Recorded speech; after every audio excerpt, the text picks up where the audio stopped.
Lieutenant Commander John Blackjack Connolly pulled his F6F Hellcat into a steep climbing turn. The Pratt & Whitney R2800 engine roaring at full throttle as tracers from a Japanese Zero flashed past his canopy. At 22,000 feet above the Solomon Islands, the sky had erupted into the largest aerial engagement the Pacific Theater had witnessed since the Guadalcanal campaign. Christmas Eve 1943 was supposed to be a routine fighter sweep, but the Imperial Japanese Navy had other plans.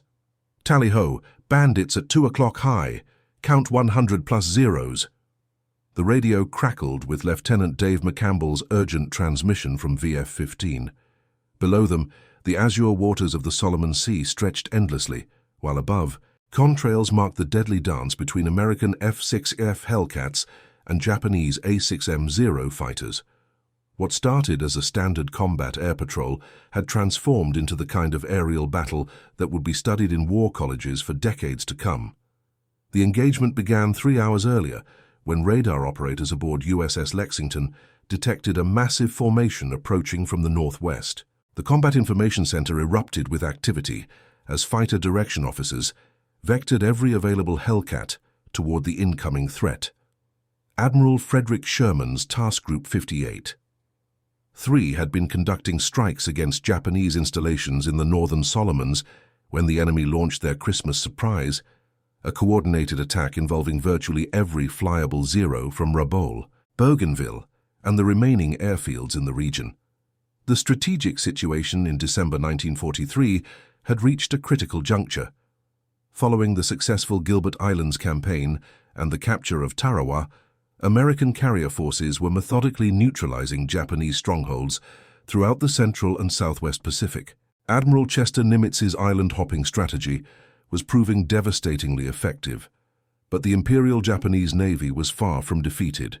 Intelligence reports indicated that Admiral Isoroku Yamamoto's successors were planning a massive counteroffensive, using concentrated air power to cripple American carrier operations before the inevitable assault on the Marshall Islands. Task Group 58. 3. Centered around carriers USS Essex, USS Bunker Hill, and USS Independence, had been conducting Operation Cartwheel, the systematic reduction of Japanese air power in the region. For weeks, F6F Hellcats and TBF Avengers had hammered enemy airfields, supply depots, and shipping. The Japanese response had been sporadic and ineffective, leading many American pilots to believe that enemy air power was nearly broken. Christmas Eve would prove that assumption dangerously premature. The order of battle painted a stark picture of the aerial collision course. On the American side, Carrier Air Group 9 from USS Essex, led by Commander David McCampbell, VF-15 from USS Essex under Lieutenant Commander Charles Crommelin, and VF-6 from USS Independence commanded by Lieutenant Commander William Dean, had launched 56 F6F-3 Hellcats for the morning combat air patrol. Japanese forces had assembled an unprecedented strike force, 67 A6M5, Zero fighters from the 204th Air Group at Rabaul, 23 Zeros from the remnants of the 11th Air Fleet at Bougainville, and 10 additional aircraft from scattered bases throughout the region. Exactly 100 of Japan's finest remaining naval aviators. As Connolly's division climbed toward the incoming formation, he couldn't shake the feeling that this Christmas Eve would determine the fate of American carrier operations in the Pacific. The Japanese were making their stand here, in the skies above the Solomon Islands, betting everything on one massive aerial gambit that would either cripple American naval aviation or mark the final collapse of Imperial Japanese air power in the region. The American battle plan had been methodically developed over 3 weeks of intensive operations. Admiral Raymond Spruance's Fifth Fleet had identified the neutralization of Japanese air power as the critical prerequisite for the upcoming Marshall Islands invasion. Operation Galvanic, the successful capture of the Gilbert Islands, had demonstrated that American amphibious capabilities could overcome even the most heavily fortified Japanese positions, provided that enemy air interference could be eliminated. Carrier Air Group commanders had spent the previous month perfecting their fighter tactics. The F6F Hellcat, introduced to combat operations in August 1943, was proving superior to the Zero in virtually every measurable parameter, except initial climb rate and low-speed maneuverability. Commander John Thatch's innovative Thatch Weave defensive formation had been refined into an offensive weapon, allowing Hellcat pilots to use their superior firepower and diving speed to devastating effect against Japanese fighters. Fighter direction procedures had evolved dramatically since the dark days of 1942. Combat information centers aboard Essex-class carriers now featured sophisticated radar plotting boards, dedicated fighter direction officers, and direct communication links with circling combat air patrols. Lieutenant Commander Harold Buell, the fighter direction officer aboard USS Essex, had developed new interception techniques that vectored Hellcats to optimal attack positions before enemy formations could reach their targets. The environmental conditions on December 24th presented both opportunities and challenges. A high-pressure system had settled over the Solomon Islands, creating crystal-clear visibility and calm seas, ideal conditions for carrier operations, but equally favorable for Japanese attackers. The morning trade winds provided natural vectors for both launching aircraft and recovering them after combat. Sea surface temperatures remained steady at 78 degrees Fahrenheit, ensuring optimal engine performance for extended combat operations.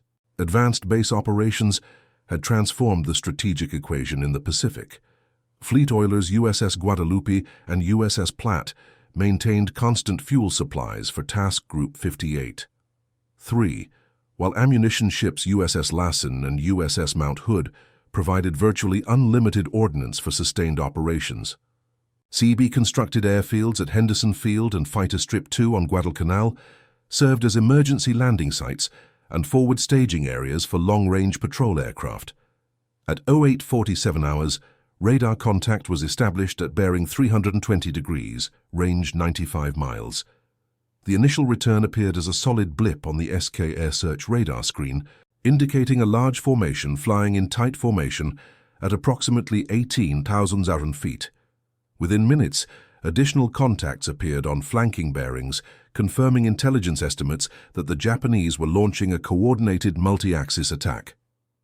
Lieutenant Commander McCampbell's VF-9 was already airborne, conducting routine combat air patrol at 0 feet when the first radar vectors arrived. Blue base to blue leader, Vector 320, Angels 18, Bandits inbound your position, estimate 50 plus. The radio transmission galvanized the entire air group. This was no routine interception.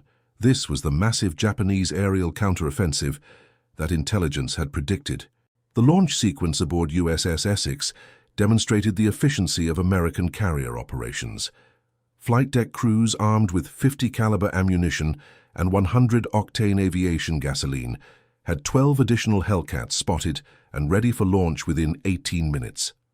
Catapult crews coordinated with plane handlers to maintain continuous launch operations, while recovery preparations began for returning combat air patrols. As the distance closed, individual aircraft became visible to the naked eye. Lieutenant, junior grade, Alex Vrasiu, flying wing position in McCampbell's division, was the first to identify the enemy aircraft type. Zeros, lots of them. They're in a huge formation, stepped down from Angels 20 to Angels 15. The sight that greeted American pilots was unlike anything they had encountered before, a massive aerial armada that filled nearly 2 miles of sky. Fighter direction vectored additional divisions toward the intercept point while maintaining adequate combat air patrol coverage over the task group. The tactical challenge was immense. How to engage such a large formation without allowing any Japanese aircraft to penetrate to the carriers below. Lieutenant Commander Buell's solution was elegant in its simplicity. Multiple simultaneous attacks from different altitudes and bearings, preventing the Zero pilots from concentrating their superior numbers against any single American formation. At 0913 hours, VF-9 achieved radar contact at 15 miles. McCampbell's voice came across the tactical radio frequency with characteristic calm. Tally-ho, large formation of aircraft, bearing 340, Angels 18, estimate 100 aircraft. All divisions attack immediately. Execute Plan Charlie. Plan Charlie was the predetermined multi-axis engagement that American pilots had rehearsed extensively. High cover, middle sweep, and low attack, with each division maintaining mutual support while maximizing the Hellcats' advantages in speed, firepower, and diving capability.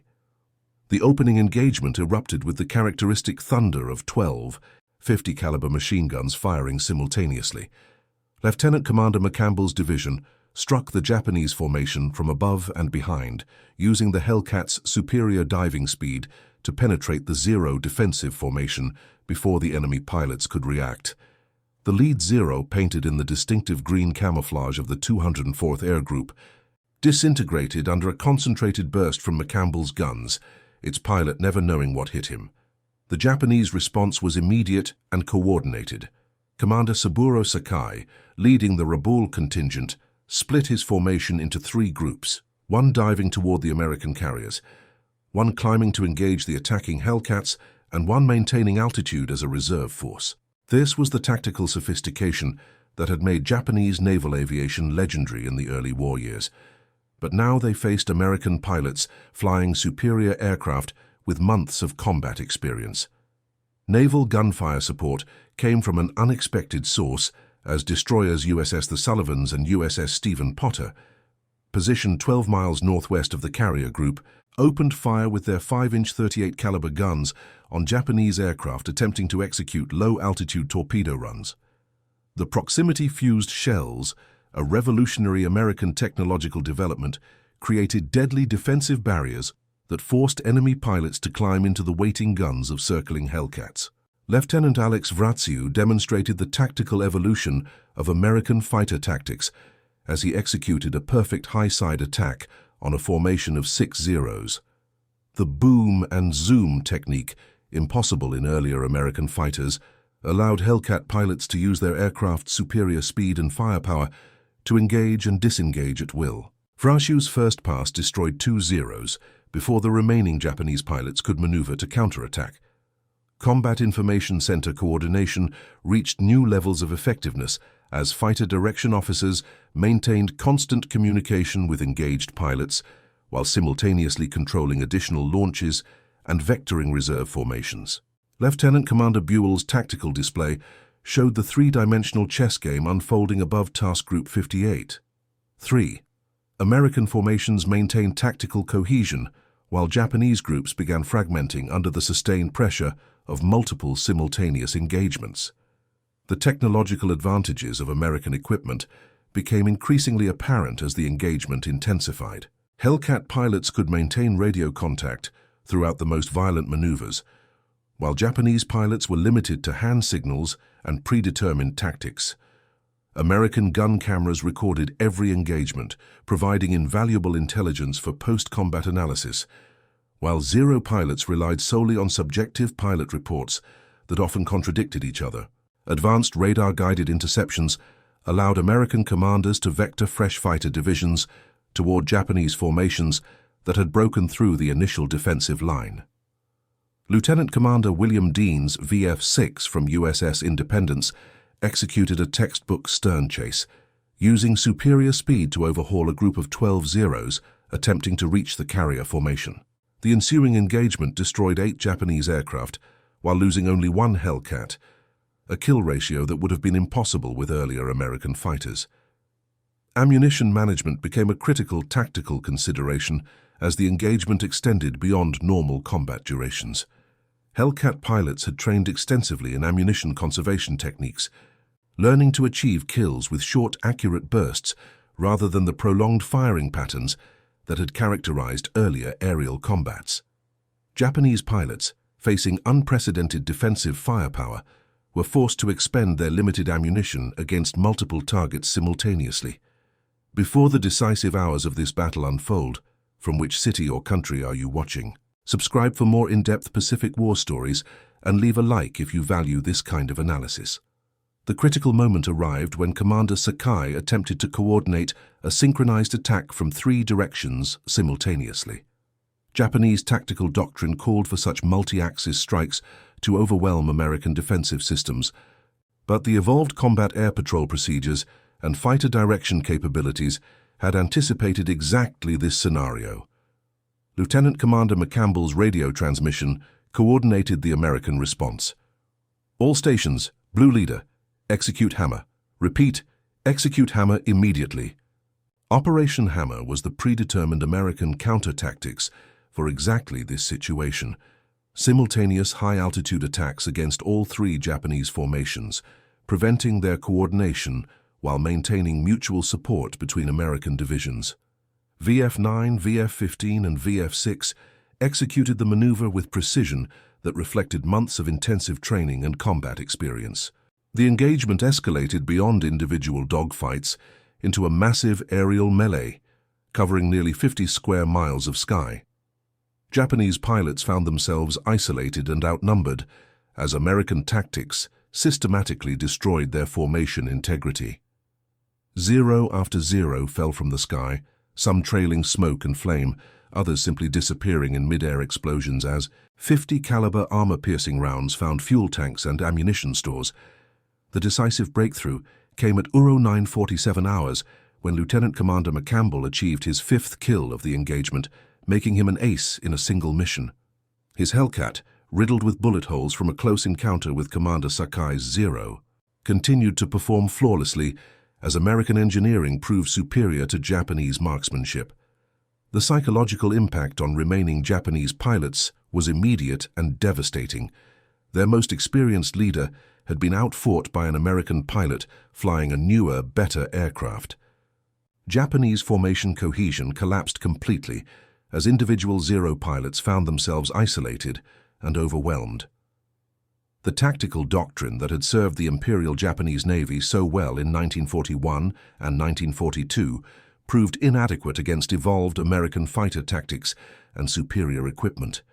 Commander Sakai, wounded but still flying, attempted to rally his scattered formations, but American fighter direction continued vectoring fresh Hellcat divisions toward any concentration of enemy aircraft. Marine Corps Aviation from Henderson Field joined the engagement as Major Gregory Pappy Boyington's VMF 214 Black Sheep Squadron arrived from Guadalcanal. Flying F-4U Corsairs, the Marines attacked Japanese formations attempting to escape toward Rabaul.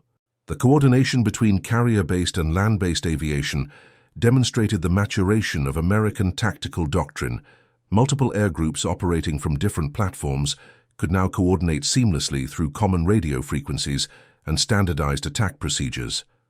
Underwater demolition team operations had provided precise intelligence about Japanese seaplane bases in the northern Solomons, allowing American pilots to intercept enemy aircraft at their most vulnerable moment during landing and takeoff operations. Lieutenant Junior Grade Hamilton McWhorter led his division in strafing attacks against Zeros attempting emergency landings at Bougainville, destroying aircraft that might have been repaired and returned to service. The technological superiority of American radar-guided interceptions reached its peak effectiveness as Combat Information Center operators aboard USS Lexington identified and vectored Hellcats toward the last major Japanese formation. 23 Zeros from the 11th Air Fleet, led by Lieutenant Commander Tetsuzo Iwamoto, were attempting a coordinated diving attack on USS Essex when they encountered Lieutenant Commander Charles Cromelin's VF-15 climbing directly toward them. Advanced American pilot training programs had prepared Hellcat pilots for exactly this scenario. Months of gunnery practice against towed targets had developed marksmanship skills far superior to their Japanese counterparts, who had been forced to curtail training due to fuel shortages and aircraft losses. The engagement between Iwamoto's formation and VF-15 lasted only 12 minutes, but resulted in the destruction of 18 Japanese aircraft while losing 2 Hellcats. Fleet oiler operations maintained continuous fuel supplies for extended combat operations, as USS Guadalupe transferred aviation gasoline to USS Essex during the height of the aerial engagement. This unprecedented logistical capability allowed American carriers to maintain maximum sortie rates throughout the day-long battle, while Japanese forces were limited by pre-positioned fuel supplies that could not be replenished during combat operations. Seabee constructed radar installations on captured Japanese islands provided early warning and fighter direction capabilities that extended far beyond the range of shipboard radar systems. The integration of land-based and carrier-based radar networks created an impenetrable early warning system that detected every Japanese aircraft movement throughout the Solomon Islands region.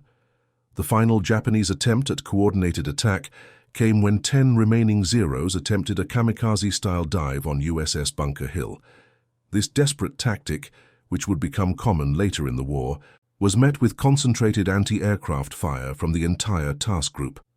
Proximity-fused 5-inch shells and rapid-fire 40mm Bofors guns created an impenetrable defensive barrier, destroying 8 of the 10 attacking aircraft before they could reach their targets. Fighter direction officer coordination reached new levels of tactical sophistication, as Lieutenant Commander Buell simultaneously controlled 12 separate Hellcat divisions while maintaining continuous surveillance of the entire combat area. The Combat Information Center aboard USS Essex processed radar contacts, radio communications, and tactical assessments faster than any comparable Japanese facility, providing American pilots with decisive informational advantages. Individual pilot excellence reached legendary proportions as Lieutenant Alex Vrasiu achieved his 4th and 5th kills of the engagement within 30 seconds. His gunnery, perfected through months of training with the revolutionary Mark 18 gyroscopic gun sight, demonstrated the technological edge that American pilots now enjoyed over their Japanese counterparts. Each burst from his 6 50-caliber machine guns was precisely aimed and devastatingly effective. The strategic implications became clear as Japanese radio transmissions revealed the scope of their losses. Intercepted communications indicated that the Imperial Japanese Navy had committed virtually every available fighter in the region to this single engagement and was losing the majority of them to superior American tactics, training, and equipment. By 11:30 hours, the Great Aerial Battle of Christmas Eve 1943 was effectively over. The sky that had been filled with the thunder of aircraft engines and the chatter of machine guns fell silent, except for the distant drone of American Hellcats conducting final sweeps for surviving Japanese aircraft. Of the 100 Zeros that had launched the morning's attack, only 7 made it back to their bases, a catastrophic loss rate that effectively ended Japanese air power in the Northern Solomons. The immediate tactical results were staggering in their completeness. American pilots claimed 93 confirmed kills, with gun camera footage substantiating 78 of these victories. Japanese records captured after the war confirmed the loss of 91 aircraft and pilots, including some of their most experienced naval aviators. Commander Saburo Sakai, wounded but alive, was one of only 6 Japanese pilots to survive the engagement and return to base. Task Group 58. 3 losses were remarkably light considering the scale of the engagement. 7 F6F Hellcats were lost, with 4 pilots recovered by destroyer rescue operations and 3 listed as missing in action. Not a single American carrier suffered any damage from the massive Japanese attack.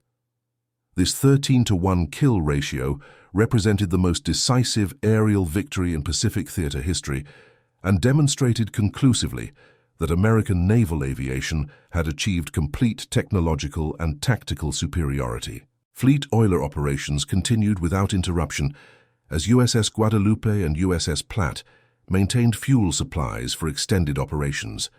The logistical capabilities that allowed American carriers to operate continuously at maximum efficiency had no Japanese equivalent. While American forces could maintain combat operations indefinitely, Japanese forces were constrained by irreplaceable losses in aircraft and experienced pilots.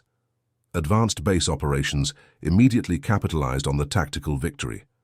CB units on Guadalcanal prepared advanced landing fields for immediate occupation of abandoned Japanese airstrips.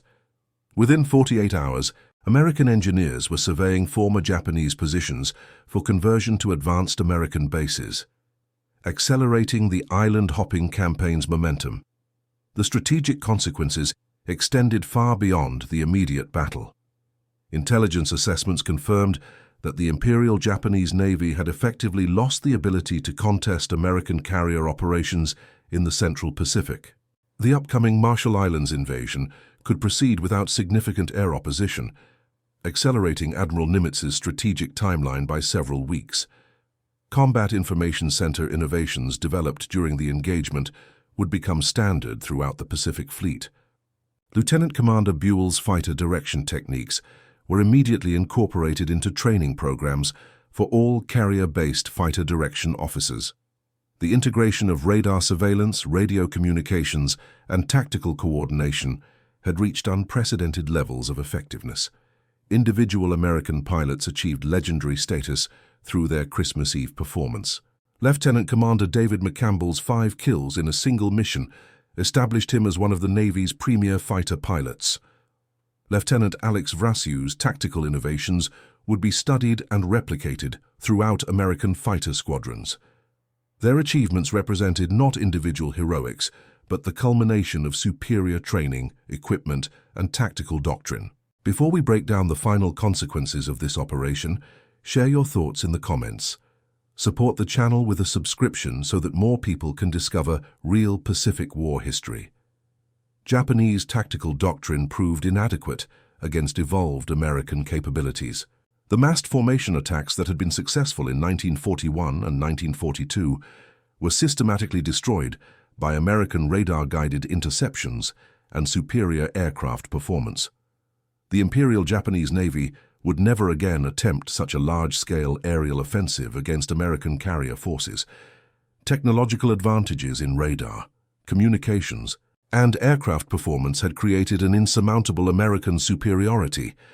The proximity-fused shells that protected American carriers, the radar-guided interceptions that positioned Hellcats for optimal attacks, and the superior firepower and protection of American aircraft combined to create tactical conditions that favored American forces overwhelmingly. The psychological impact on both sides was profound. American pilots gained confidence that would carry them through the remaining campaigns of the Pacific War. Japanese pilots, those few who survived, reported to their superiors that further large-scale aerial operations against American carrier forces would be suicidal. The myth of Japanese aerial invincibility, already damaged by previous defeats, was completely shattered. Post-combat analysis revealed the sophistication of American tactical planning. Every aspect of the engagement, from initial radar detection through final combat assessment, had been anticipated and prepared for, through months of intensive training and tactical development. The Christmas Eve victory was not the result of luck or individual heroics, but of systemic American advantages in training, technology, and tactical doctrine. The Christmas Eve aerial battle of 1943 marked the definitive turning point in Pacific theater aviation warfare. The engagement demonstrated that American naval aviation had not merely achieved parity with Japanese forces, but had established complete and overwhelming superiority. The tactical lessons learned during those 6 hours of aerial combat would influence fighter doctrine throughout the remaining war years and into the jet age. Advanced pilot training programs incorporated the Christmas Eve engagement as a case study in multi-axis fighter operations. The Naval Air Training Command distributed gun camera footage and detailed tactical analyses to every fighter training squadron, ensuring that the hard-won lessons of December 24, 1943 would benefit every American pilot who followed. The engagement became required study material at the Naval War College and influenced fighter tactics development for decades. Technological innovations proven during the battle accelerated American weapons development. The effectiveness of proximity-fused anti-aircraft shells led to immediate expansion of production facilities and deployment throughout the Pacific Fleet. Radar-guided fighter direction techniques were refined and standardized, becoming the foundation for modern air defense systems. The superior performance of the F6F Hellcat validated American aircraft design philosophy and influenced post-war aviation development. The strategic implications extended far beyond the immediate tactical victory. Japanese naval aviation never recovered from the losses suffered on Christmas Eve 1943. The experienced pilot cadre that had formed the backbone of Imperial Japanese Navy air power was irreplaceably depleted. Subsequent Japanese aerial operations would be characterized by increasingly desperate tactics and declining effectiveness as inexperienced pilots flying obsolescent aircraft faced overwhelming American technological and numerical superiority. Combat Information Center innovations developed during the engagement revolutionized naval warfare. The integration of radar surveillance, fighter direction, and tactical coordination demonstrated the potential of electronic warfare systems. Modern naval combat information centers trace their lineage directly to the techniques perfected aboard USS Essex on Christmas Eve 1943. The marriage of technology and tactics that characterized the engagement became the foundation for modern naval aviation doctrine. Memorial services and veteran reunions have preserved the memory of the Christmas Eve engagement for subsequent generations.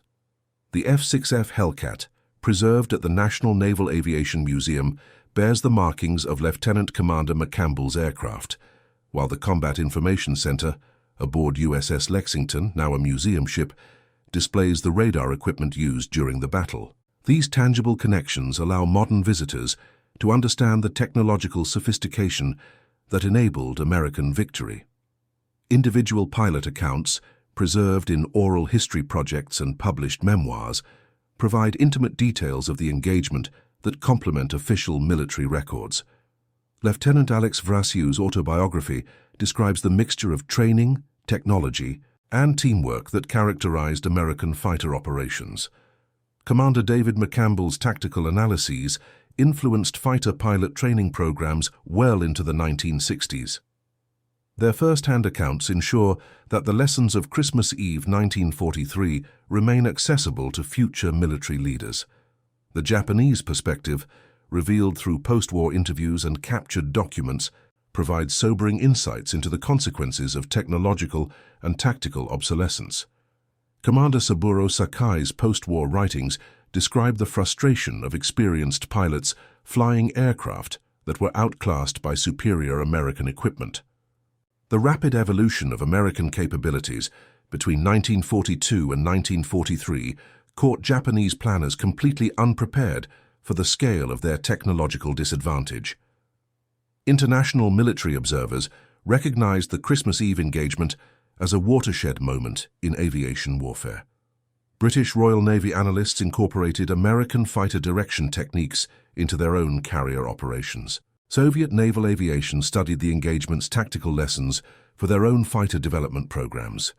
The global influence of American tactical innovations demonstrated the broader strategic importance of the Pacific Theater victories. Modern military historians recognize the Christmas Eve 1943 engagement as the moment when American naval aviation achieved complete technological and tactical maturity. The integration of radar technology, advanced aircraft design, superior pilot training, and sophisticated tactical doctrine created a combination that Japanese forces could not match. The engagement marked the end of Japanese aerial threat to American carrier operations and ensured the success of subsequent island-hopping campaigns. Educational programs at naval academies and military colleges continue to study the Christmas Eve engagement as an example of how technological superiority, properly employed through sound tactical doctrine, can achieve decisive strategic results. The battle demonstrates the importance of continuous innovation, rigorous training, and adaptive leadership in military operations. These lessons remain relevant to contemporary military planners facing similar challenges in integrating new technologies with evolving tactical requirements.